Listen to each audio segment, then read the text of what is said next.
ببخشید رفیق دیرکتر در کردم. در وقت درس من برای شما دیرکتور، بیرون از درس من برای شما دیریژور. نه مایسترا. میبخشید مایسترو، ممکن امروز خونه بر وقت رویم؟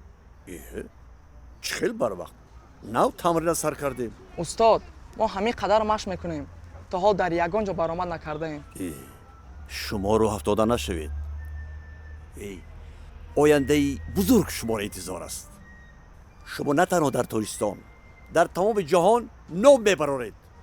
برای همین مشق کرده کار سر کردیم. کلی